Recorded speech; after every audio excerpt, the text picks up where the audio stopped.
beans of Ilocos Sur to the Arabica beans of Bukidnon and Davao del Sur, the 3-day Philippine Coffee Expo 2023, held in June at the World Trade Center in Pasay City, cast a spotlight on the coffee varieties unique to some regions of the country.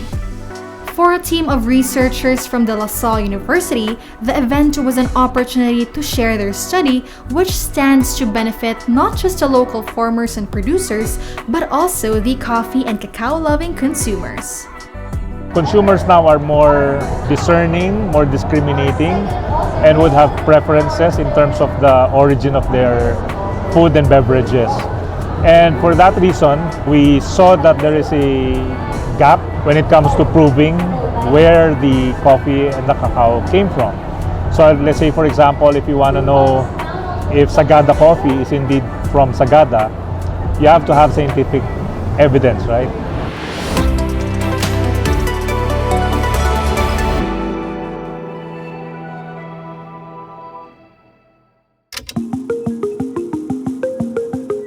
Conducted under the Food Authenticity and Traceability Program funded by the Department of Science and Technology's Philippine Council for Industry, Energy, and Emerging Technology Research and Development, the study involves the fingerprinting or profiling of the country's cacao and coffee beans.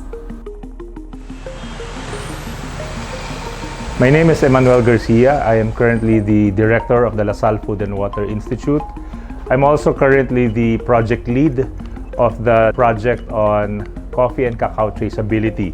Now that coffee and cacao in the Philippines are gaining recognition for their quality, they are also primarily now becoming or emerging as being popular because of the places where they came from. For example, Sagada coffee is popular aside from possibly the distinct flavor profile, but we think primarily it's also because of people's association of that coffee with the place.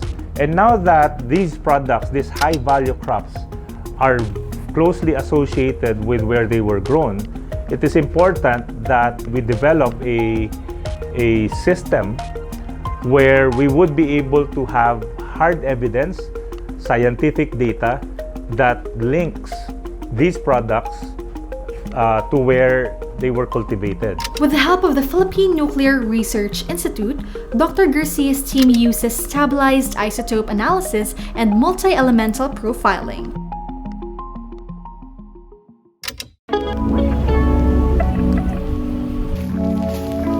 So basically what we do is we go around the Philippines, collect coffee and cacao samples from different growing regions, and then we test it. So when you analyze the beans for stable isotope and multi-elemental profiling, yung combination ng values na makukuha mo dun, it highly differs depending on where it came from.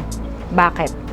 Kasi sa iba't ibang growing regions ng coffee and cacao, iba-iba yung pinanggagalingan ng tubig, iba-iba yung soil nutrient na available, at iba rin yung altitude and elevation kung saan sila tumutubo. So given those factors and the data we get from the analysis, kasama na rin yung information na nakukuha namin sa mga farmers during field work. Kasi most of the time, ini-interview din namin sila kung ano ba yung na-experience nila doon sa farms, ano yung meron sila sa farms, ano yung farming practices, specifically yung fermentation processes na ginagamit nila. And all of these affect the profile of the beans.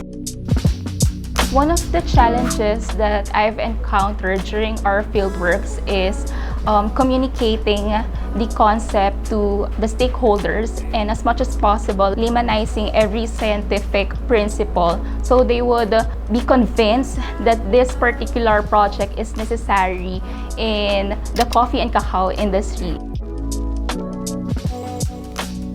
Garcia pointed out the importance of the research in the face of unscrupulous businesses that mislabel their products. It's very easy to actually label a coffee as coming from a certain region or farm simply because there's no way for them to scientifically prove that it is from there or not from there. So if I'm a farmer growing really high quality coffee or cacao and it is something that is sought after, then I know that there is a scientific tool that will help me protect my product from unscrupulous traders who attempt to do mislabeling. Nearing the final stage of their 2-year project, the DLSU team has created a map leading to internet-accessible data of the coffee and cacao samples they have gathered from different regions. Before purchasing a bag of coffee or cacao seeds, you can actually take the QR code and it brings you to the database where it gives you the data for the stable isotope analysis, multi-element profile. Looking ahead, Garcia shared that DLSU's Food and Water Institute, in partnership with the Philippine Coffee Guild, is having discussions with various regional offices to help promote innovation and protect the local producers.